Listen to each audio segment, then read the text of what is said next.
The topic of today's webinar is reality of real estate, pre and post pandemic. The importance of real estate sector is rightly expressed by a famous US Senator, Mr. John Hardy. He said, in the real estate business, you learn more about people and you learn more about community issues. You learn about life, you learn more about impact on government, probably than any other profession that I know of. Joining us today as a speaker for this edition of Wisdom Series is Mr. Sunil Rohkale, MD and CEO of ASK Group.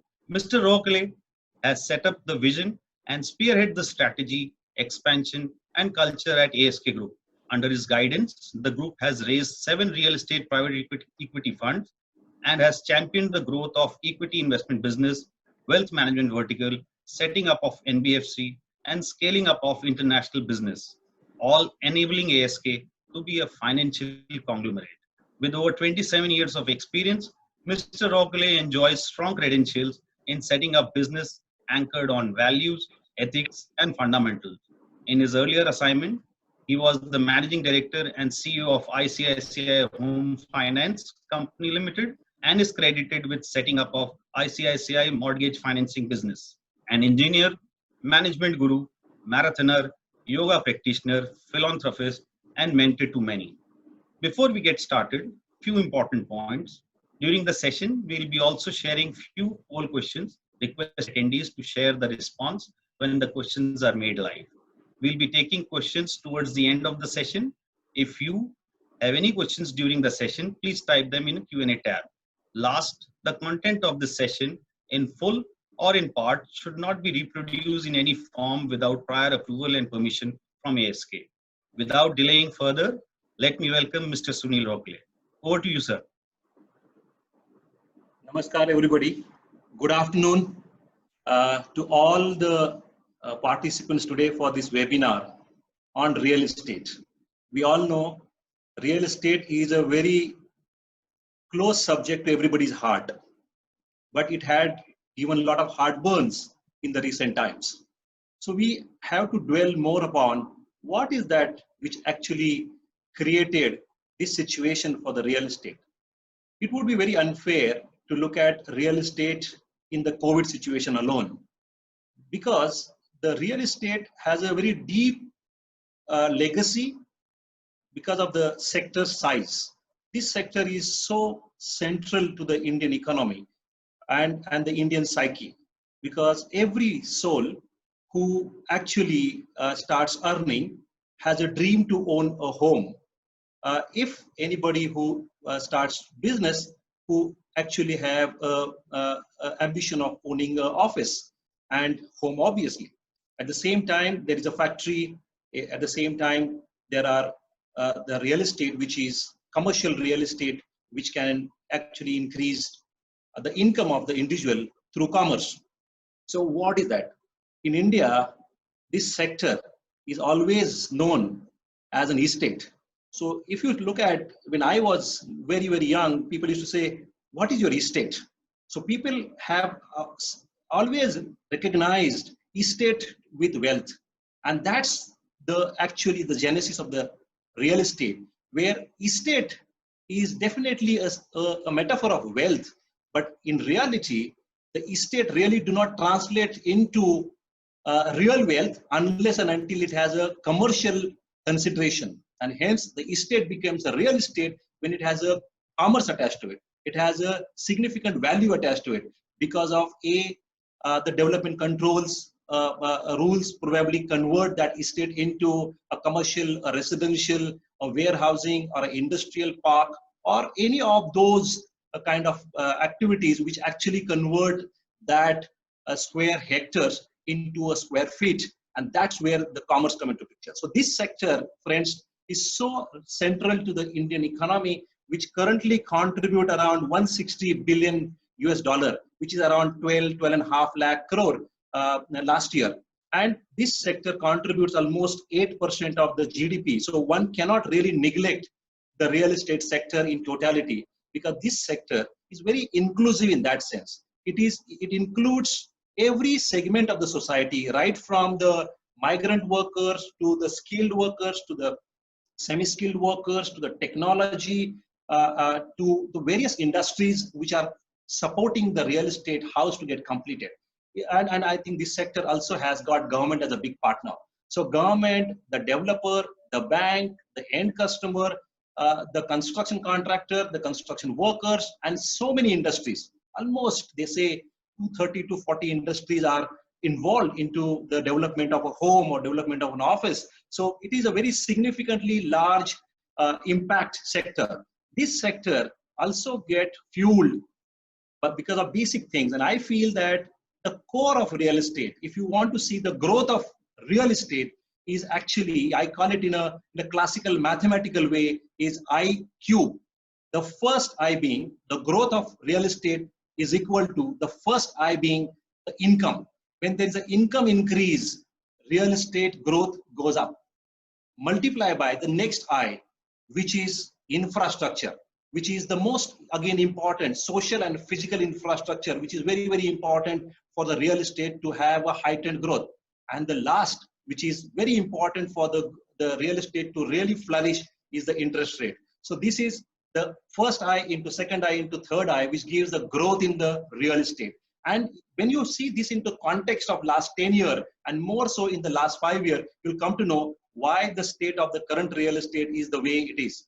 But friends, look at the banking data, because they are also equal partner to this growth of the real estate sector. They are the larger financer to the real estate homes, to the home buyers. At the same time, they are also lending to the developer for constructing the homes. They also lend to those landowners who has constructed office buildings and leased it to the large corporations through lease rental discounting and so on and so forth. So 10% of the mortgage financing is today contribute. It is equal to 10% of the GDP is the mortgage financing percentage, which to the developed economy sense is way below. China has surpassed that number long time back. That number in a company like the country like US is upward of 50%. In some of the European countries, it is more than 70%. So there is definitely a very large scope of penetrating into the housing finance by the banks, by the housing finance companies, by the micro housing finance companies, and so on and so forth.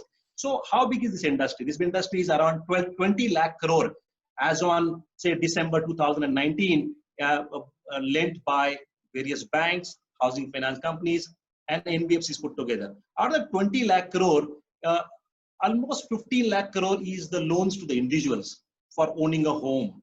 And the rest of the 5 lakh crore is given to the loan to a developer for constructing the projects. Now, the challenge is not in the first 15, the challenge is in the second 5. The 5 lakh crore, which is basically lent to the developer category, which also has got two legs to it. One is the lease rental discounting, which is much safer because these are completed assets. There is no development risk. These assets are basically income yielding assets. The income yielding, the rentals are paid by the tenants, and tenants' quality and the gradation probably gives the confidence to the lender to go ahead and do it. Most of the lenders look at these lease rental discounting as close to the AAA bond. So AAA corporate in this country borrows a 10-year GSEC plus 50 to 75 basis point. The similar situation is of the similar A category good buildings in the lease rental discount. So that's not really the risk. And we have seen last 3 years a heightened amount of demand coming from the lease rental discounting part. But that portion of that 5 lakh crore is again closer to 2.5 lakh. But the rest, the 2.5 to close to 3 lakh crore, is basically a developer loans. And those developer loans are primarily sitting with the banks and the non-banks, and non-bank include the housing finance companies. Now, those are the areas where one has to be very, very careful, and one has to really deep dive and understand. The 50% of that is the banks, and 50% are with the non-bank, which is NBFCs and HFCs. NBFCs and HFCs have really had a very good run in the last 5 years in specific, because there was banks have taken a step back. Public sector banks have been starving for capital.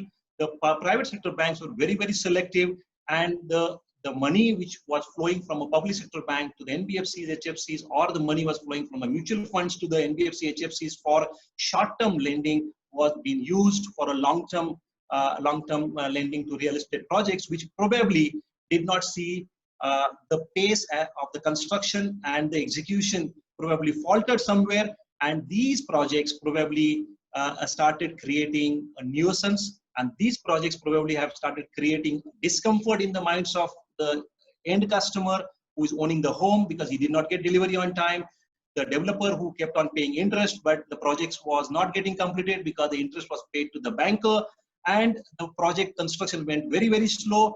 Resultant output is the delay in construction, delay in completion of the property. And that has created a substantial amount of dissonance in the every stakeholder's mind. So today, frankly, we talk about the pandemic and the pandemic-linked challenges. But the fact is that it is not pandemic alone. Pre-pandemic also, we have seen a substantial amount of cash flow issues of the real estate project. We also have seen the banks being very, very selective in lending. We have also seen the NBFCs, HFCs probably virtually stopped giving loans to the real estate sector.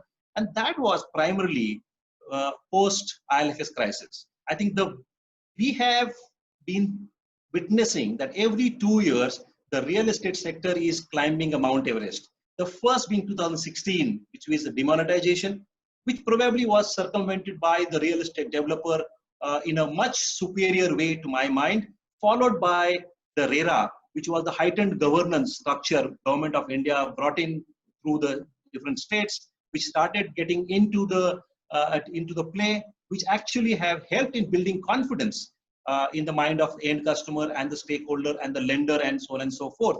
But followed by that, we had 2018 September IL&FS crisis, which actually was blown beyond proportion and unimaginably. The liquidity for the real estate or housing finance companies, or more so the NBFCs, got dried up completely. They were the active players. And then we had the pandemic, which was again was even unheard. It's once in a century kind of a pandemic, so we can't really be taking it so lightly. So the fact of the matter is that the industry, which was probably consuming around close to 4 lakh units in the 11, 12, 13 kind of era, which has fallen down to something like 3 lakh unit in the era of 16 and 17. And post this 18 drama, those numbers have fallen down to something like another 25 to 30%, so closer to 2.25 lakh units. So number of units which was basically consumed by the end customer, stroke some of the investors, whoever was left. Frankly speaking, there are no investors at this point of time buying the units, but end users are the large community. So if you look at that part, from a 4 lakh to 2.25 is a significant drop in something like 8 to 10 years time. At the same time, in the Hay period of 11, 12 and 13, we used to have close to 5.5 lakh unit was getting launched new every year. And if you look at that part today, in 19, that number has completely 50% has been reduced, and 19-20 probably that number is even gone 50% of that. So technically speaking, virtually the launches have been 25% of the previous highs, which is, and I'm not really talking about the 2005 to 2010 era. That era, we all know why it actually had a great time. But I'm talking about the era post global financial crisis, where we have once for sure in 2011, the RBI has done one-time restructuring permission without qualifying the real estate projects as a NPA was happened, and that actually gave a lot of boost. But that number at that point of time was just 55,000 crore. Just can you imagine 55,000 crore worth of housing, the loans to the developers for the construction of the project were logjam, and those were permitted one-time restructuring. Today, the same number probably is closer to 2.5 lakh crore. So the number has increased almost 4.5 to 5 times. Now that is the reason is that we all know the real estate sector is very poorly capitalized. The data and information is also opaque in that sense. So the poorly capitalized sector was all the time dependent on the end customers' advances or the investor advances, or to that matter, a private lender's advances, or to that matter, going to NBFCs, banks, and HFCs. But the percentage of the people who got the formal loans were far smaller in the number to my mind. So when I say there is a 5 lakh crore of the loan outstanding, these are the only loans which probably given by the formal system. My sense is that informal system also have given a significant amount of money, and that significant amount of money probably nobody knows what is the depth of that money. So my sense is that the gut feel suggests that out of the 5 lakh, the close to 3 lakh crore is the developer financing. Out of that, 1.5 lakh sitting in the banks, 1.5 lakhs on the NBFC, HFCs, and most of those 3 lakh crore, one can easily understand that equal amount can be the off balance sheet money which came from non-formal channels to the real estate sector. That part of the money was played as a capital.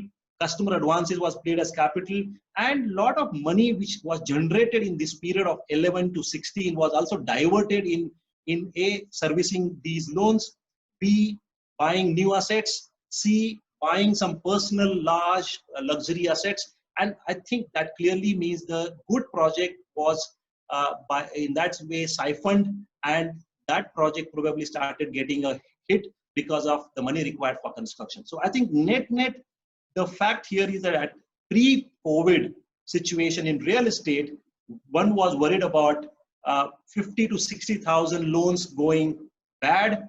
The 50 to 60,000 loans sitting in the banking channel given to developer probably was bad, or one would have worried.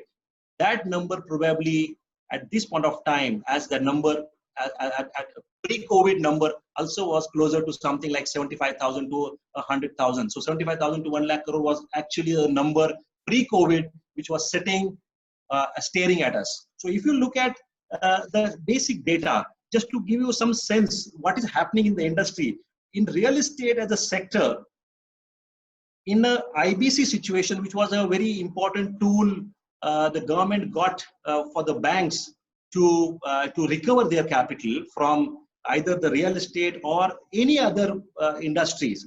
And so many resolutions have happened, and we all know about that. Here in IBC, in real estate in specific, so far, as on the latest data available, 183 projects have gone into IBC. Out of that, 22 projects were either appeal, they are in the review stage, appeal stage, or the settle stage. 11 projects probably are withdrawn under Section 12A, and the resolution plan has happened only of 6 projects. The 17 projects are at a liquidation stage, and that makes a tally of 56 projects where the action has happened. The rest of the project, 127 projects, are in the ongoing stage of IBC.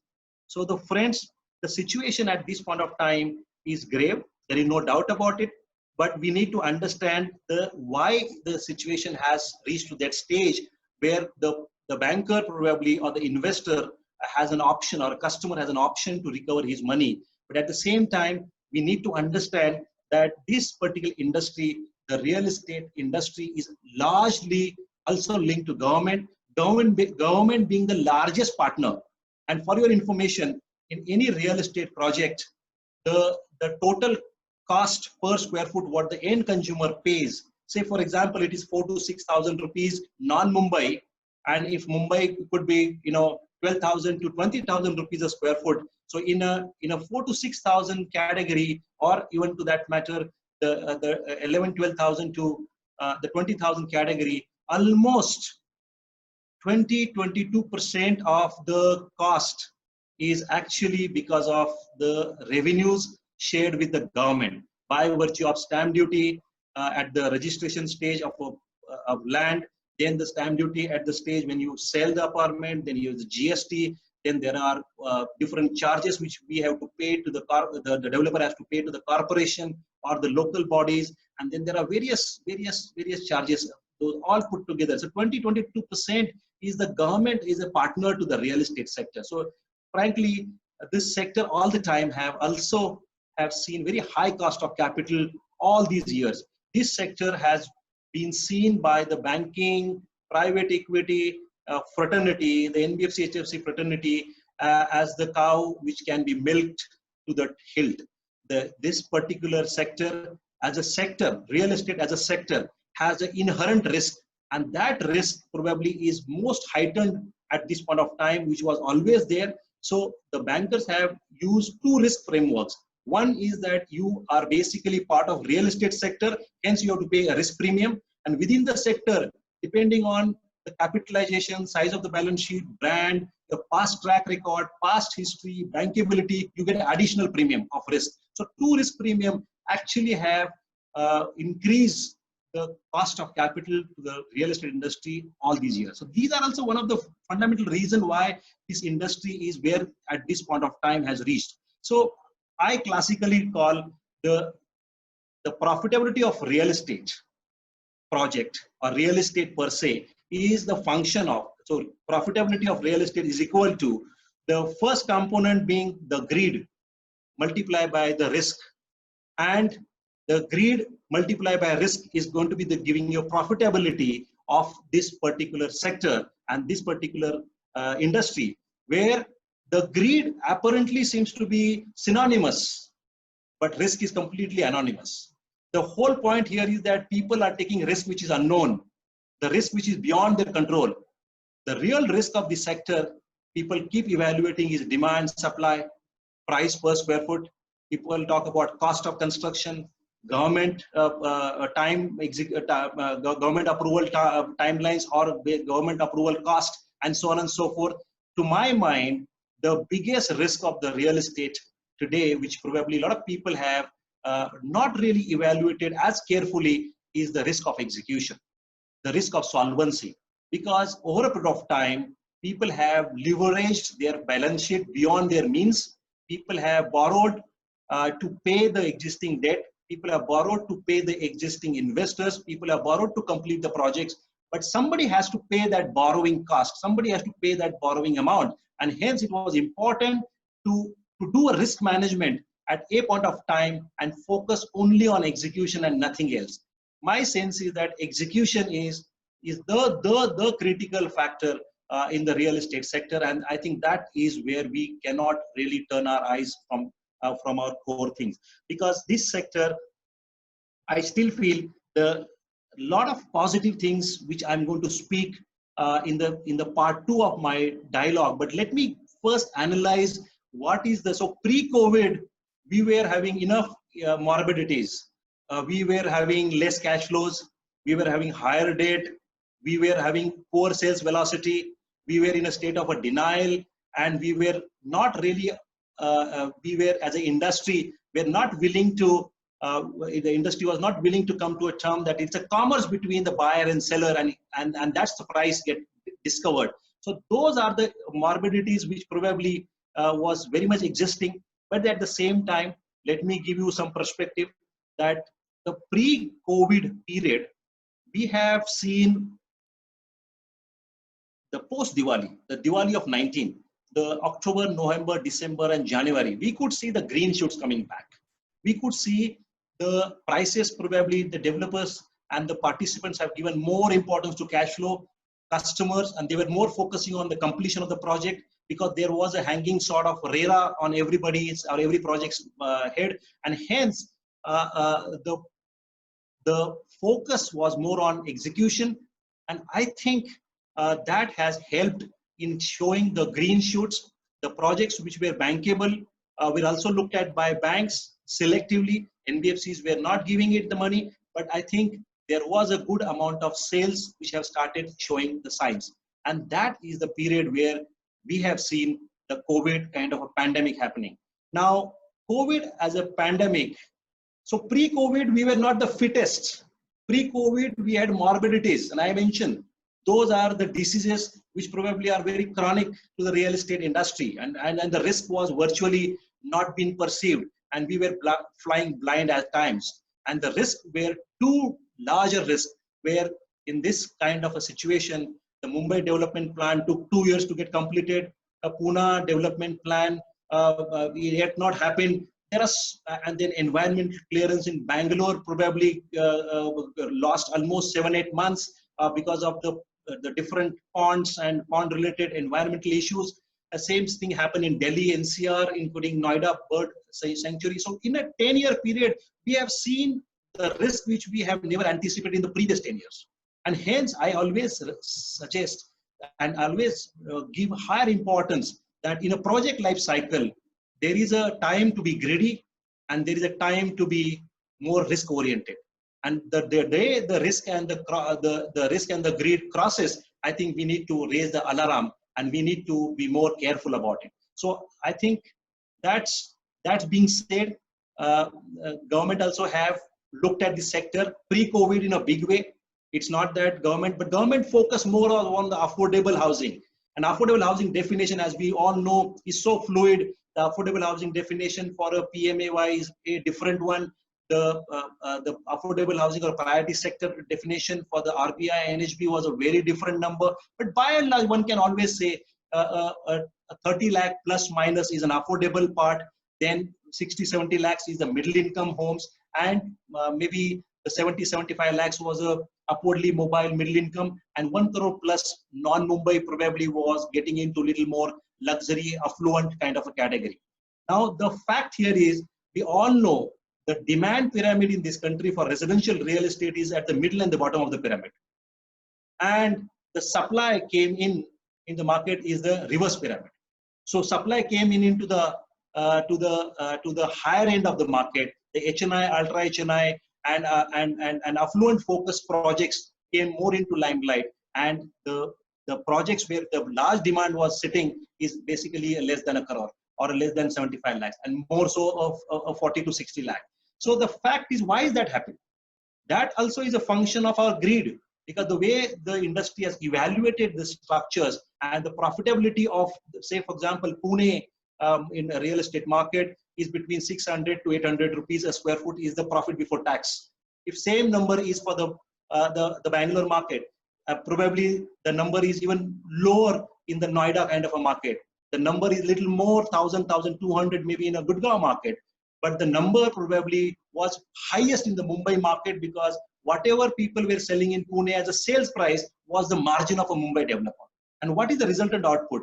Because they had the next opportunity of buying a land in Mumbai was simply impossible. So more and more developers have leveraged, borrowed, sold the inventory, sold the under construction projects, and probably thought that they are still having liquidity. But this asset class at this point of time becomes so illiquid, not because of the asset class attractiveness, but basically because of the poor execution, and the risk is pertain to the individual balance sheet. Obviously, there is a risk associated with the economy as well, and there is a risk associated with the income losses, or to that matter, job losses, and so on and so forth. So I know my first introductory part of the economy and the real estate linkages are so deep, and we as a society cannot really not look at real estate as an asset class. And there is always a cycle for any asset class. When the asset class reaches to that stage where everybody hates it, and I feel the situation has come now where people have started hating the real estate so much that whatever even they are holding, they are not very hopeful about it. They talk negative, and they always try to seek the similar negativity from the market, from people, from the news, from the television channels. But mind you, that is the seed of growth for the sector. So any asset class which has got, so according to me, the pandemic, we will discuss in a minute, but that pandemic which probably have built a good stress test, and that stress test is going to create a bottom formation for the residential real estate. And that is the journey we will talk in the second half. So I suggest to my colleagues, Prasanna and Nazanin, to do a quick poll before we get into the post-pandemic impact and the analytical part of linked to that. Okay, so we'll start the poll. The first set of poll questions, there are 3 questions in the first poll, and we'll make it live. Request the attendees to kindly give the responses.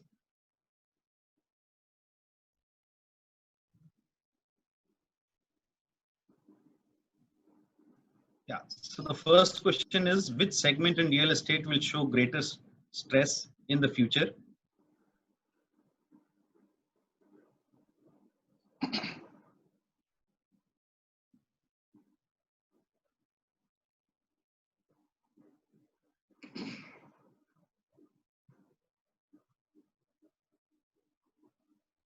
The second question is, which segment in residential real estate will show early recovery?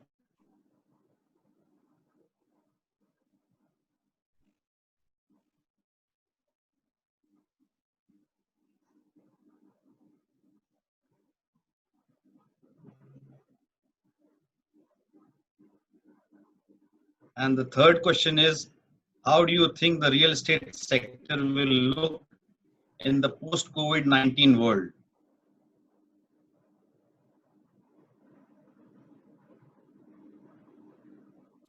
We have another 15 seconds to go before we end this poll.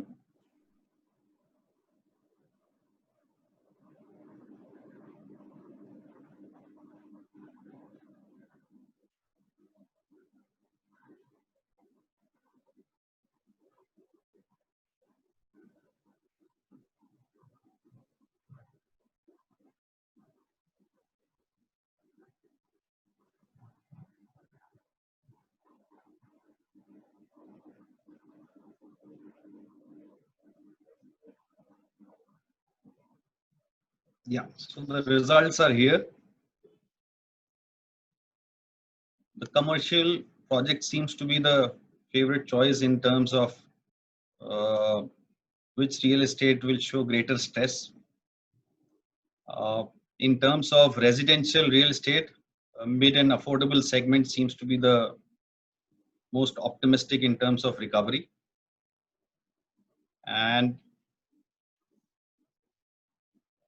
And for post-COVID world, the consolidation and merger and acquisition among real estate developers seems to be the most favorite one.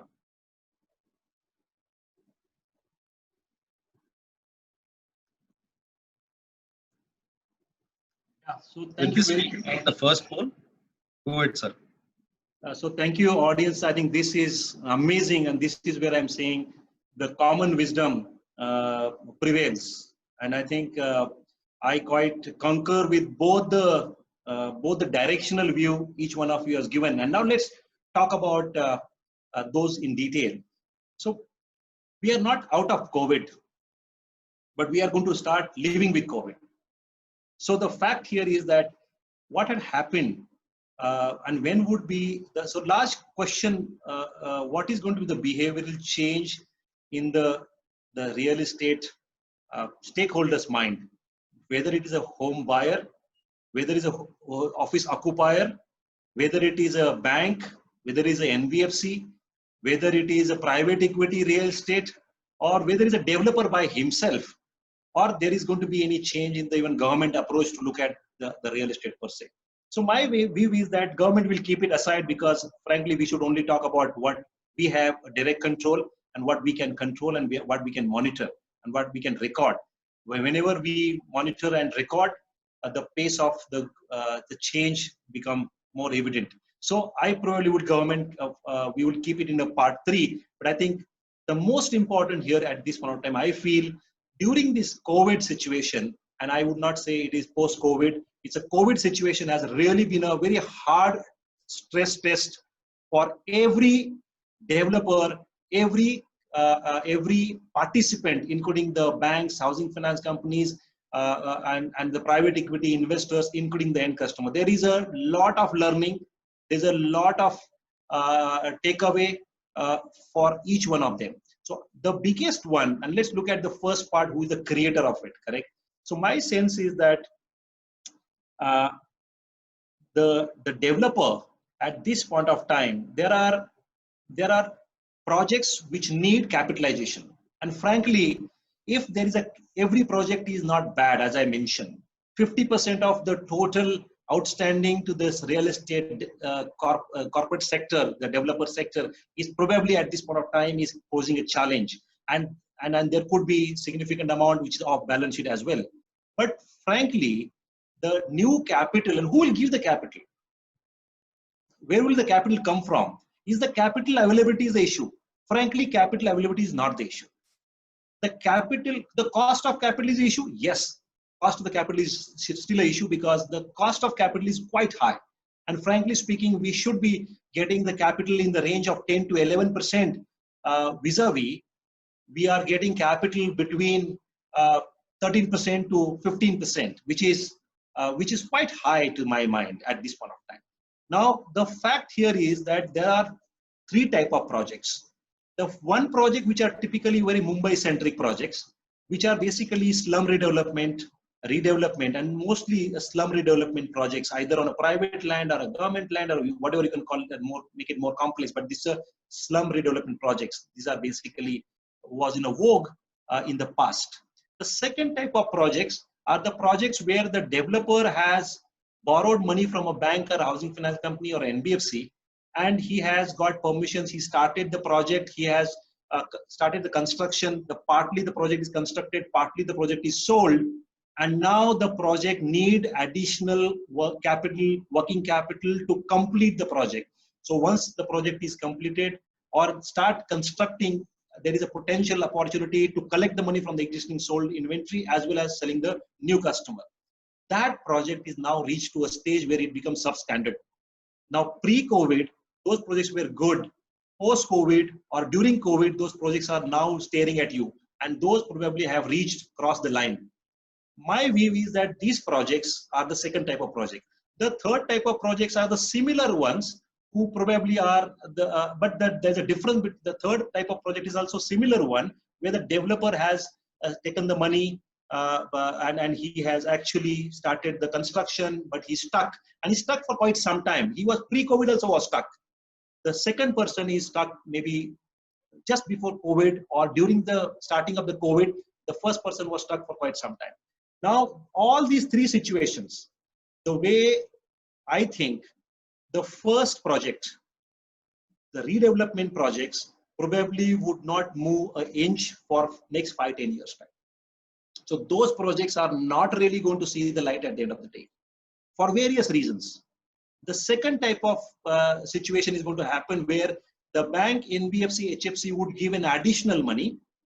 The customer would also be convinced to be ready to take some higher cost, and developer will cooperate to the bank, NBFC, and the customers to complete the project of their own. And if there is something left, they will be given to developer. Otherwise, developer liabilities would be nullified, where the developer is cooperating this action. There is a third situation where the developer is not cooperating. Those projects would be referred to the IBC, and those projects then probably will go into liquidation, or those projects probably would be funded by the distressed asset funds, or those projects are being then bought from $1 to 60 cents, 70 cents, whatever it may be.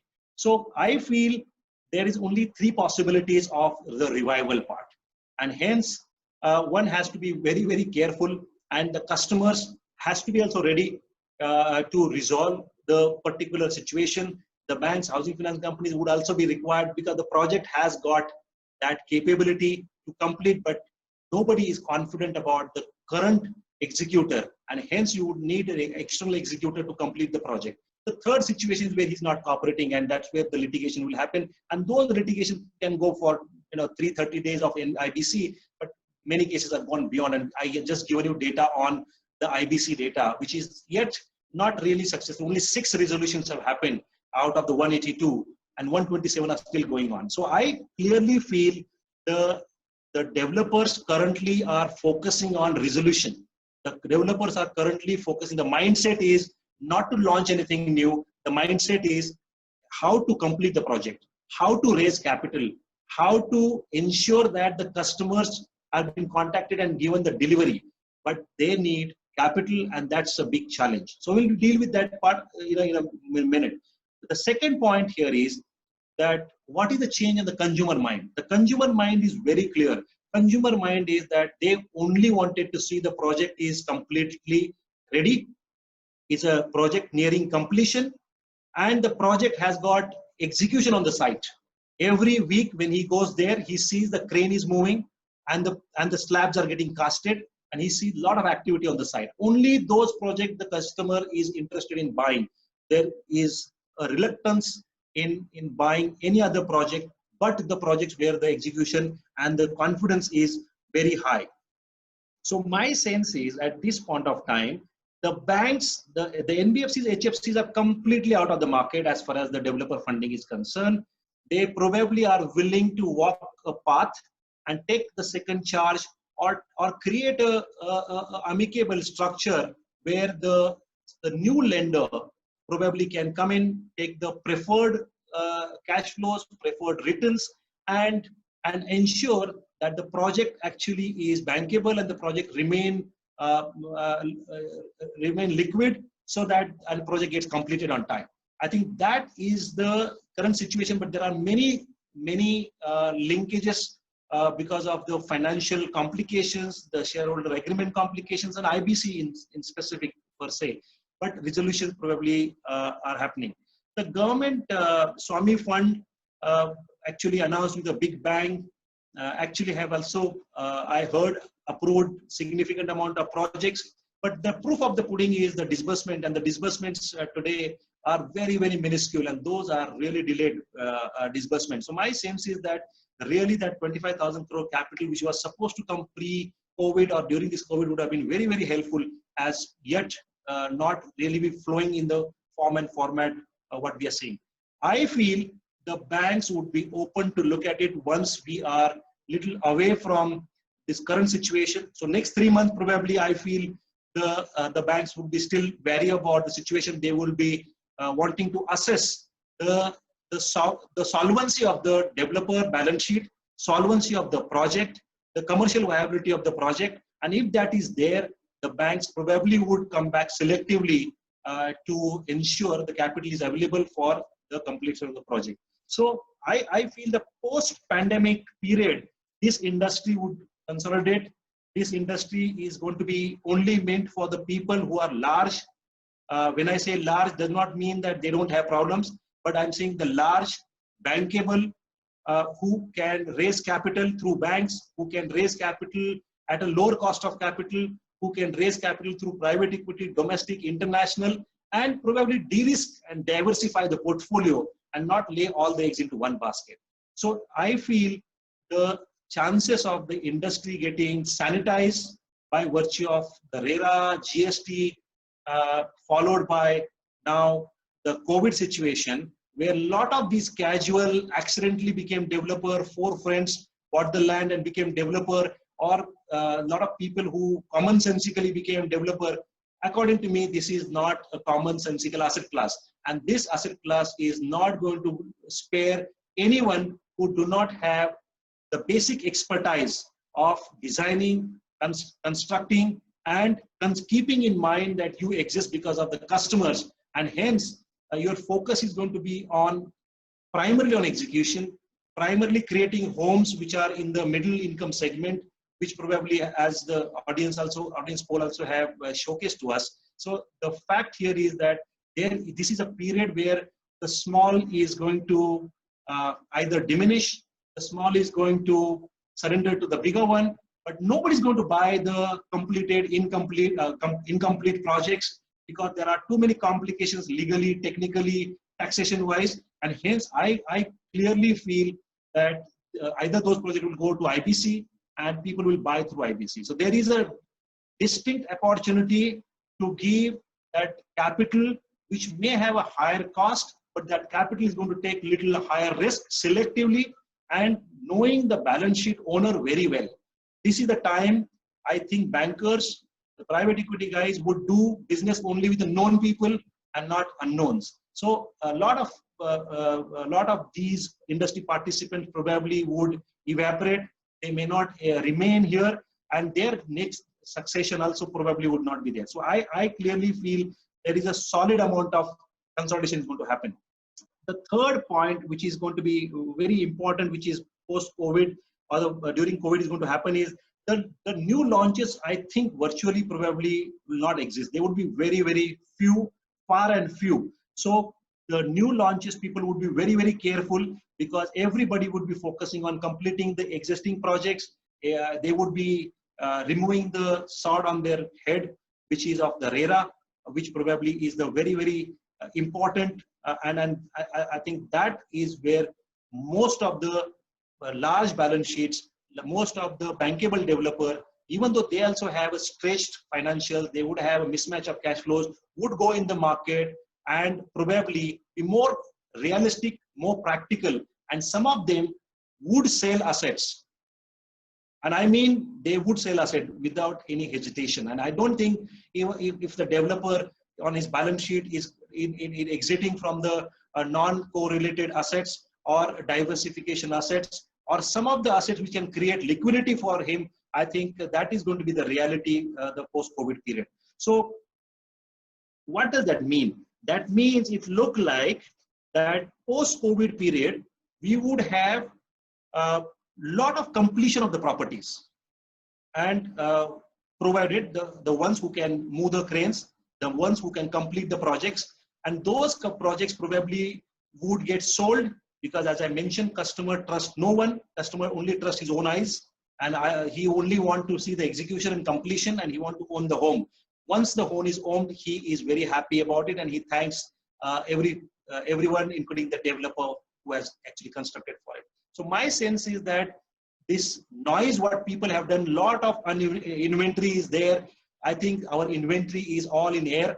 Our inventory is partly completed, which to my mind is not going to see a light at the end of the day. As I mentioned, those SRA projects are not going to be seeing the light for 10 years. The projects which probably where a developer is not cooperating are going to go IBC, and large part of that projects are not going to see anything moving for at least 18 months time, is my view, 12 to 18 months time. Till that time there is a resolution.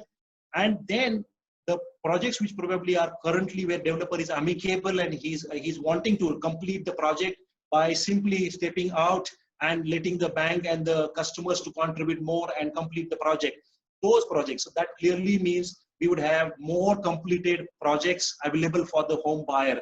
And the Indian economy by then of next 12 months time, I mean 2021, 22 and 22, 23, these are the two periods. The 2021 year is a year where everybody would like to learn many things. Everybody would like to understand the risk associated, which was never existed in the past, and how survival risk can be at the center is also been felt in this year. People would understand that clearly means liquidity is going to fetch a premium. That clearly means in real estate situation, developers are not going to be greedy for the land, but they probably have understood the real capital is not the land, but the real capital is availability of money to complete the project. So capital is the most important at the same time when we talk about the raw material, which is land. So I think the balancing of the view would happen.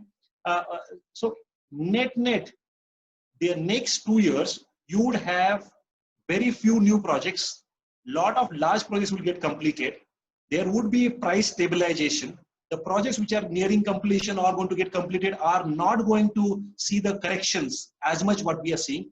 And there is no harm in saying that if a project need cash flow, and as a commerce and as a commercial consideration, the developer partner has started looking at selling with a concession, selling with the flexibility to the end home buyer, and 5-10% price correction into 4,000 to 6,000 category. I think if it is supported by execution, has all the time have seen. We not even seen the 5% correction into those projects where the work is happening consistently.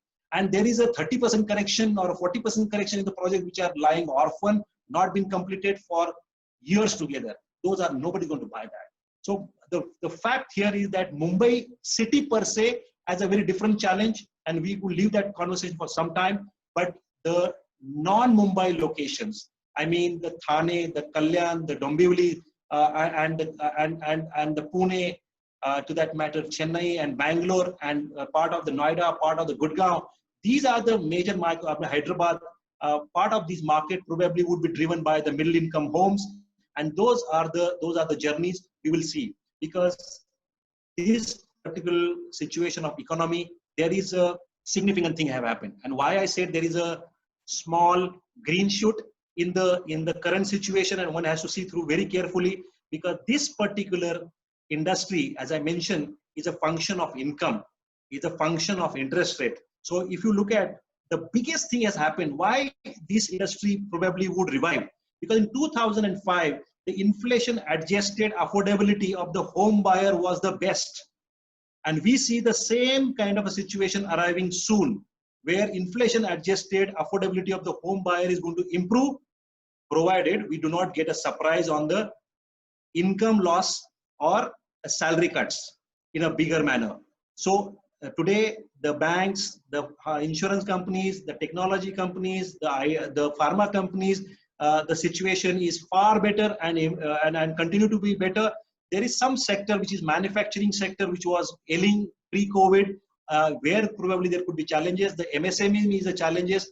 The informal sector is a challenges. Trader community is a challenge, and that's where somebody who is supplying to the large industry probably could be a challenge. But the net, what I'm saying is the lowest interest rate today, 7.25, 7.5% home loan rates, followed by the psyche of owning a home due to working from home kind of a situation for last 3 months and going to continue for a couple of more months. The third part is that the rental yields have now been ballooned from that 1.5% to 3.5% to 4% in different parts of the cities and different parts of the micro market. The 10-year yield, which was closer to 7.758% a few years back, today it is 5.8%. The gap between the 10-year bond and the rental yield is reduced, and that is another excitement. My view is that if you look at, and then there is also a lot of asset class aversion was there. A lot of people have focused more on the financial savings, and they have gone more and more into capital market.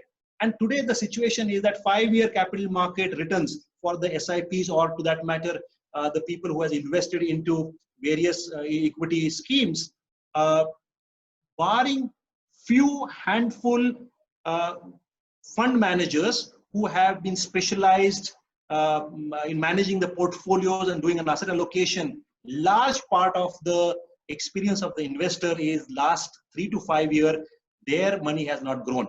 But there is a FOMA, there is a syndrome called fear of missing out, and that's where a lot of people are still chasing the capital market for making a quick buck, and capital market worm and the economic worm is digressing.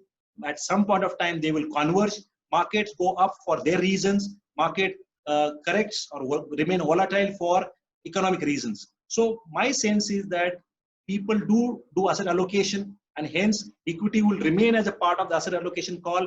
Gold for sure is going to continue to remain when the risk is heightened, when there is a world is at a risk off mode. The gold is going to be important as an asset class. At the same time, I feel that 2 years from now, because the residential sector or middle income focused sector is started bottoming out, another 6 to 9 months time it would bottomed out fully, and you would start seeing that in absence of any new availability of the new projects, and the prices are well closer to the replacement cost of that asset, and hence there is a reason for the property prices to start moving up. So 2 years from now, very clearly I think the residential real estate prices will start coming back. And I consciously focus more on residential part, because the commercial part, a lot of people have said that a lot of things would happen. Our view is, and my view is that these commercial office buildings, IT buildings, so far they are quite stable in terms of their rental. There could be some corporations can have consolidation opportunities. There could be some negotiation would happen on CAM charges, on the charges of escalations. There could be no deals for maybe few quarters because of people who would like to wait and watch the situation. But I clearly feel our IT space, which probably was close to 60 million square feet, may not happen. But whether it was 30-35 million, maybe 7-8 years before, or for that matter, a few years back, will that happen? It looked like that there shouldn't be any risk at that point of time. We have seen the REIT, one REIT has listed, the second REIT probably would get listed maybe in a 6 to 12 months time, maybe the third REIT will also get listed, and there would be a new opportunity for the real estate investors to invest into a grade, good quality, income yielding asset class, which probably doesn't exist. Because in real estate, either you are at no return or you are at 25% return. That psychology is changing. Today, the investors are happy with 10-11% return when they own the properties, because it is a compounding effect. It is a long-term asset class. It's a touch and feel asset class. In a yield situation, people are happy with 6-7% yield. It's a consistent yield because your fixed deposit rates have come down to something like less than 5%. So if you look at everything has to be seen in the context. So from that point of view, I clearly feel this is the time to watch the sector very, very carefully. There is nothing to do with the pessimism of the sector at this point of time. Lot negative may yet to come, but at the same time, in that negativity, there is a positivity hidden. And if you can remove the clutter and start seeing that positivity, there would be an opportunity to invest, to own the real estate part. Of the rentals of the malls, high street, retail, there was a challenge, and there will remain a challenge for some time, but that part of the sector is really been impacted the most. But the rest of the office space, rest of the IT spaces, SEZs, there would be very short-term blips here and there, but I think medium-term, long-term, there is no risk at all. Because and the last thing, nothing can be possible for this country to grow more than 7% if the government does not focus on real estate as a sector. Because without real estate recovery, there is no possibility of India going from 6% to 7% at all. Or reaching to 6%, government would need to look at the real estate as a sector. So quickly, I recommend my colleague to run those last questions, and probably we can then leave the session open for the participants to ask questions about it. Sure. Thank you so much, Mr. Gokhale. We'll be beginning our second set of poll questions. Once again, there are 3 sets of questions with multiple choice answers. Your first question, participants, is what, according to you, has been the biggest regulatory step in recent times to positively impact the sector?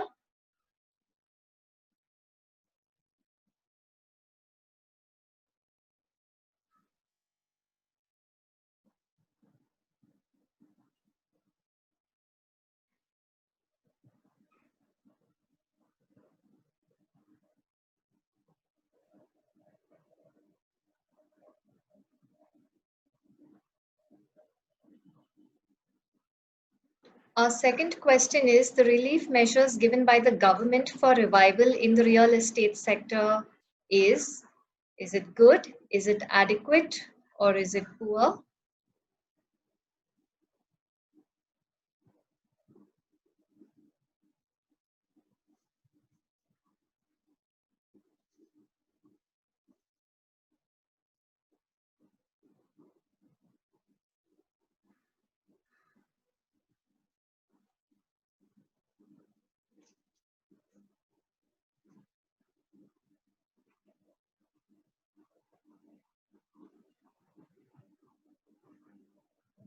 And lastly, what is your wish list for the government towards the real estate sector?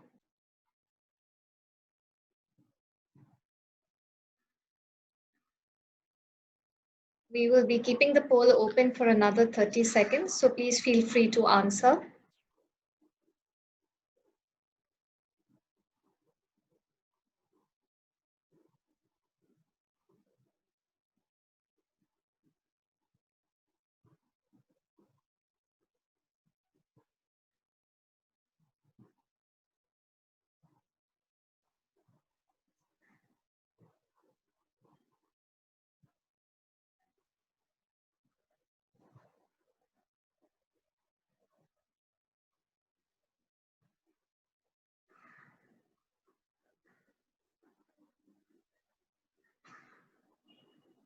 Ten seconds.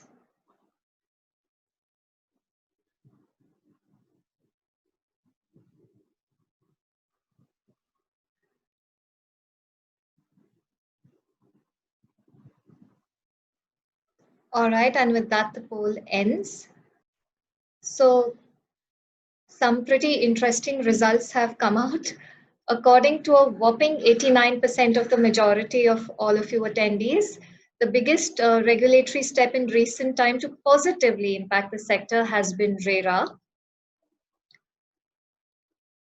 And again, we have a very clear winner on the relief measures given by the government for revival in the real estate sector.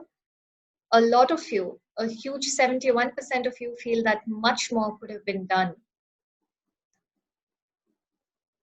Again, the wish list question, we've got a clear winner, which is the resolution of the liquidity crisis. But what is interesting is that the other options are equally or closely quite tied, with increase in tax benefits, GST relaxation, and relaxation in stamp duty.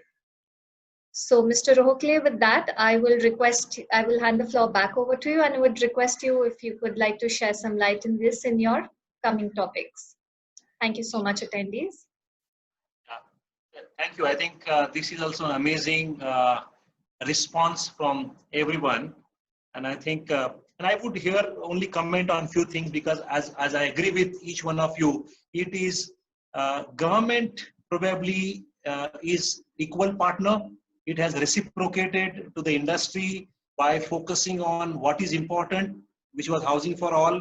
What was important is giving subsidy to those people who are new to home and encourage them to own their dream home. That was one part. Second is that some of these projects, government also has given ATIB, which is a tax exempt status, if those projects have completed within the given time frame.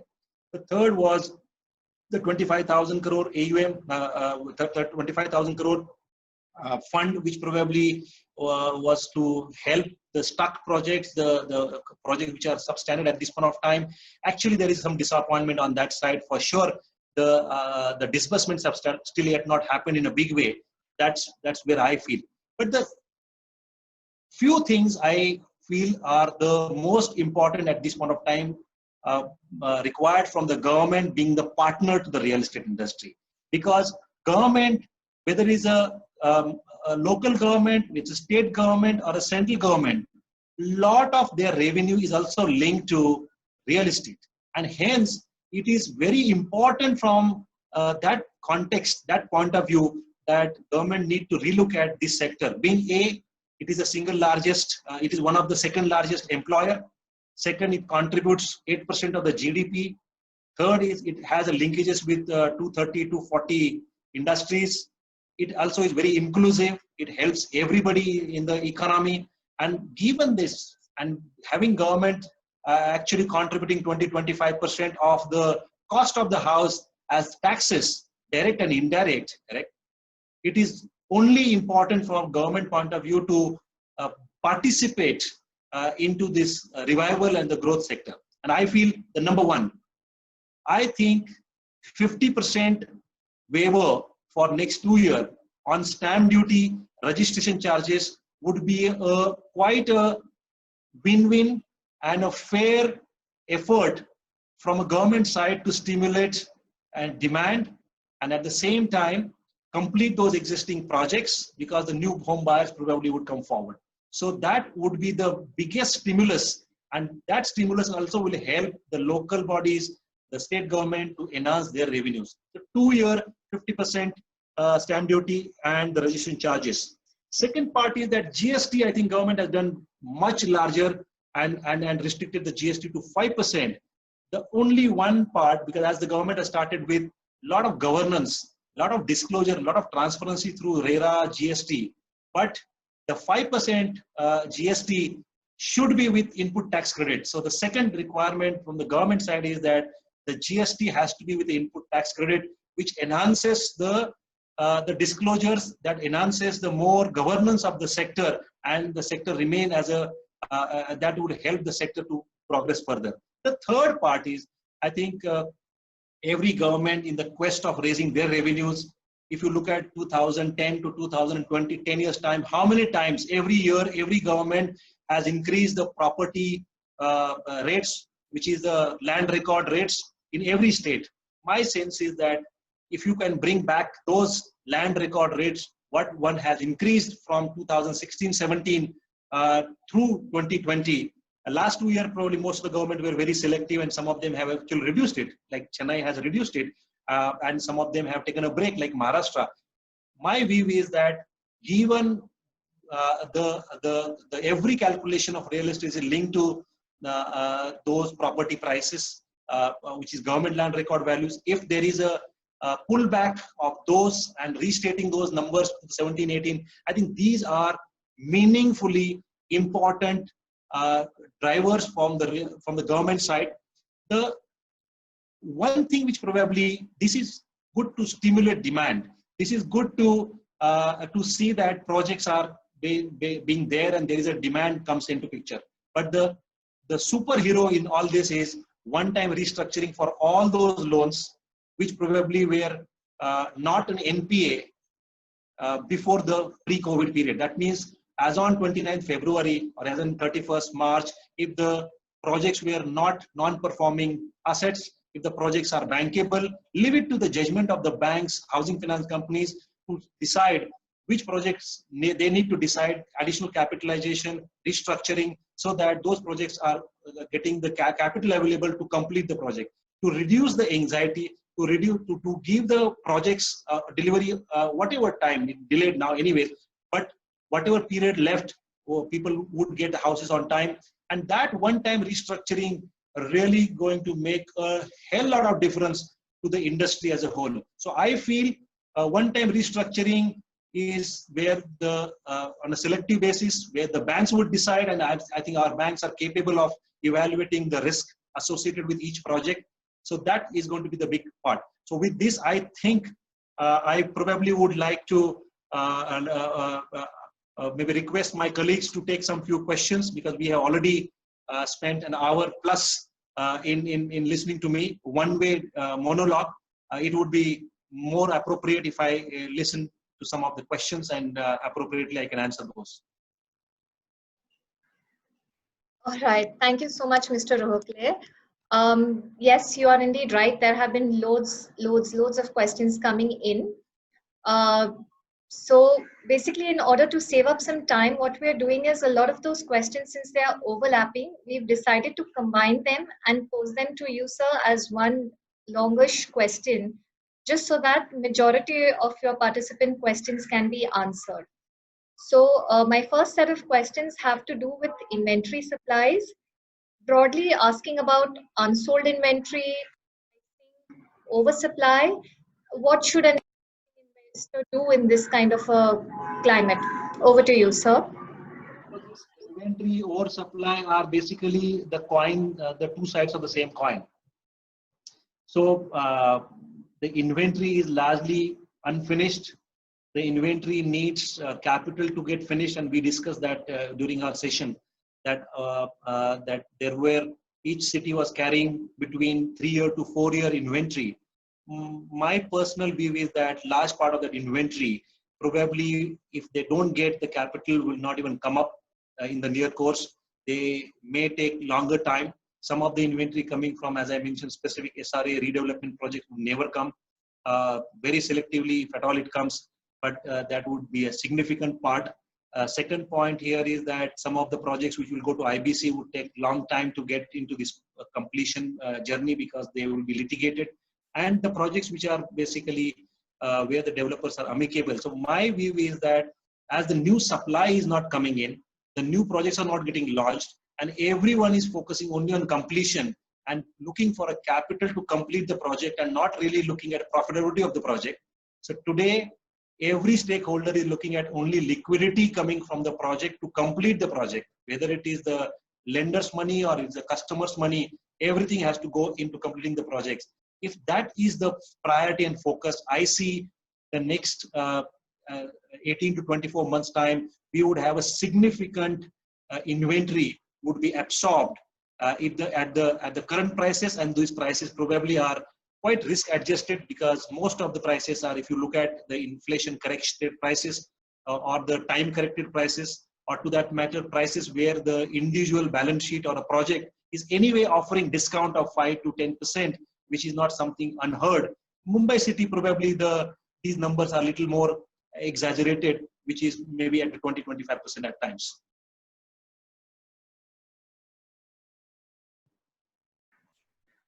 All right, sir. Thank you so much for that. The second set of questions, a bulk of which are all related to REITs, and how will the biggest fallout of COVID-19, which is remote working or working from home as we call it, impact the real estate industry overall? Please go ahead, sir. Yeah, so I know lot of opinions are floating around. Working from home would impact the office market, and that leading to impact on the REIT. I don't deny there would be immediate short-term blip, as I mentioned.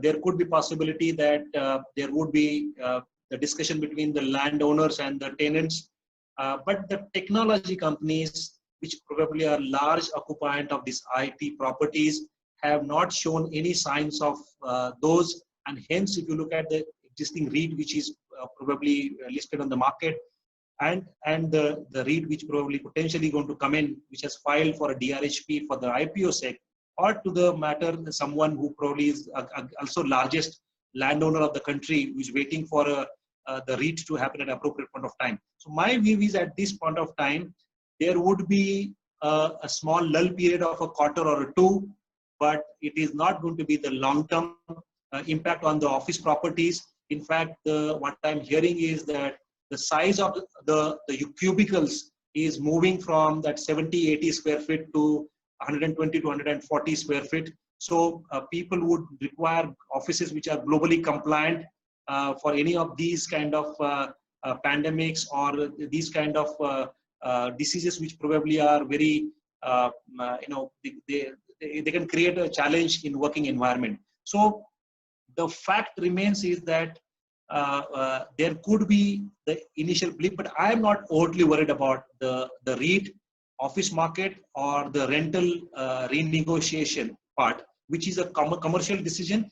Coupled with that, let's understand, if even though there is some amount of escalations are waived or some kind of free rentals or free rent period are given, let's understand the excitement of the interest rate. The 10-year GSEC has moved significantly lower. It has gone well below 6% because of the RBI action. So technically speaking, the REIT as a fixed income market, even though the capital appreciation part looks challenging, but the yield is also a function of the interest rates in the economy. And the lower interest rates are very healthy for the REIT regime. So to my mind, REITs will remain attractive proposition for investors. All right, thank you for that, sir. One very interesting question we've received is, what is the way forward for the redevelopment of housing societies in Mumbai suburbs? Is self-redevelopment of housing societies the way forward now that a separate framework is being prepared by HFCs? Redevelopment of housing societies in the Mumbai suburb, to my mind, is that everybody has to be more practical. And I think there will not be many developers, takers. Because earlier it was easier kill to get into those projects because they never required such a significant capital to kick off the projects. And but I feel the economics of the redevelopment of our housing society has completely changed. The profitability has completely changed. The GST on the redevelopment portion and the sale portion is still verdict is yet to be out. So according to me, it is a risk associated with the redevelopment projects, and I feel it could be possible that the society can come together along with the good contractor, and a good architect can probably help them in constructing a project, because financially those projects will not be viable for a developer commercially.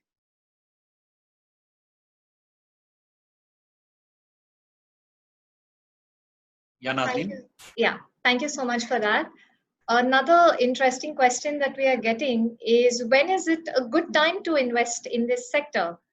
Which I know we know your views internally, but we would still like to hear from you on the same. I'm of the view that this sector has to be seen not with the pessimism, but this sector has to be seen with the optimism, with a lot of risk hat on.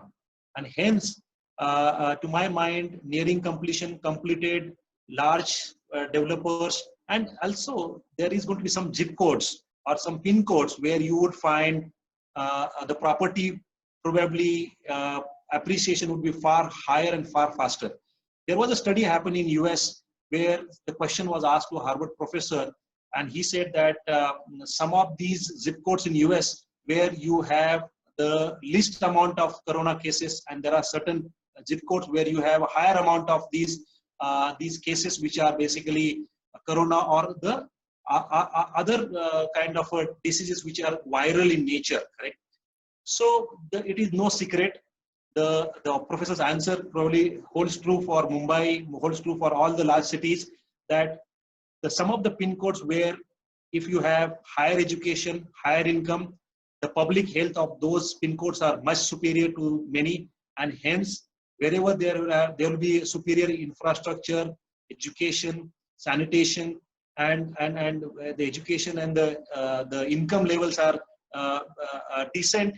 Those kind of pin codes probably would be the one which would get you more returns in the going forward. At this point of time, everybody, all micro market, all segments, all pin code probably are facing a serious challenges, but the ones which will get nearing completion and the one which probably consciously is creating liquidity by dropping the prices or giving you flexibility are the opportunities to invest into real estate. So my sense is that anybody who has never owned a home and wanted to own a home, no better time than this for owning a home.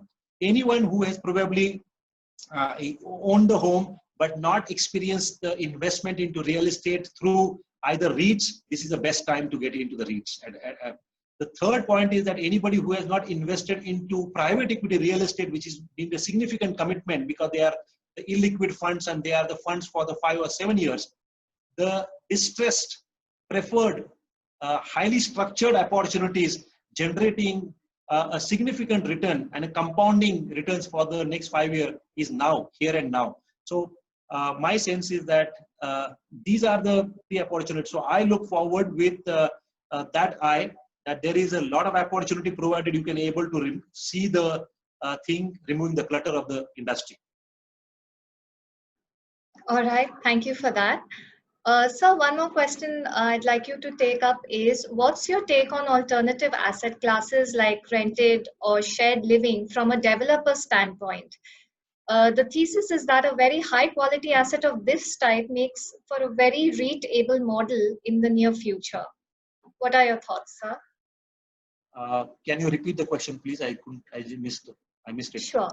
So the question is, what's your take on the alternative asset classes like rented or shared living from a developer standpoint? The thesis is that it is a high quality asset of this type, which makes for a very REIT-able model in the near future.